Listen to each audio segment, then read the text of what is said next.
Hello friends, welcome to రుచి వంటిల్లు. ఈరోజు మనం కొత్తిమీర పకోడీ చాలా టేస్టీగా ఎలా తయారు చేసుకోవాలో చూద్దాము. ఈ కొత్తిమీర పకోడీ చాలా క్రిస్పీగా ఉంటుంది. 10 నిమిషాల్లో ఈజీగా ప్రిపేర్ చేసుకోవచ్చు. టేస్ట్ కూడా చాలా బాగుంటుంది. సో లేట్ చేయకుండా వీడియోలోకి వెళ్ళిపోదాం.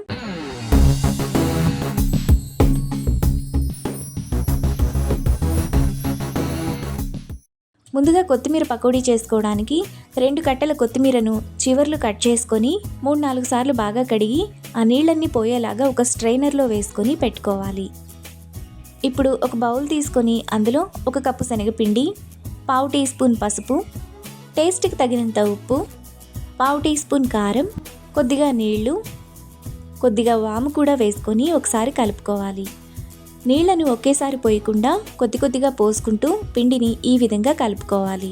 పిండిని కొద్దిగా పల్చగానే కలుపుకోవాలి. పిండిని ఈ విధంగా కలుపుకున్న తర్వాత 4-5 కాడలు కొత్తిమీరను తీసుకొని ఇక్కడ చూపిస్తున్నట్టు పిండిలో ఈ విధంగా డిప్ చేసుకొని వేడి నూనెలో వేసుకోవాలి. ఇప్పుడు కొత్తిమీర పకోడీని 2 వైపులా ఫ్రై చేసుకుంటూ క్రిస్పీగా అయ్యేంత వరకు ఫ్రై చేసుకోవాలి.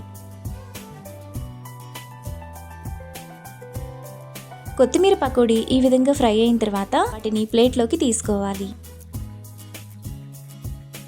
ఈ కొత్తిమీర పకోడీని ఇంకొక రకంగా కూడా వేసుకోవచ్చు. ఇప్పుడు కొత్తిమీరను డైరెక్ట్గా పిండిలో ముంచి ఈ విధంగా ఆయిల్లో వేసుకోవాలి. వీటిని కూడా మీడియం ఫ్లేమ్లో క్రిస్పీగా అయ్యేంత వరకు ఫ్రై చేసుకోవాలి. ఈ కొత్తిమీర పకోడీ ఇలా క్రిస్పీగా ఫ్రై అయిన తర్వాత వాటిని ప్లేట్లోకి తీసుకొని పక్కన పెట్టుకోవాలి. మనకు చాలా టేస్టీగా క్రిస్పీగా కొత్తిమీర పకోడీ రెడీ అయిపోయింది.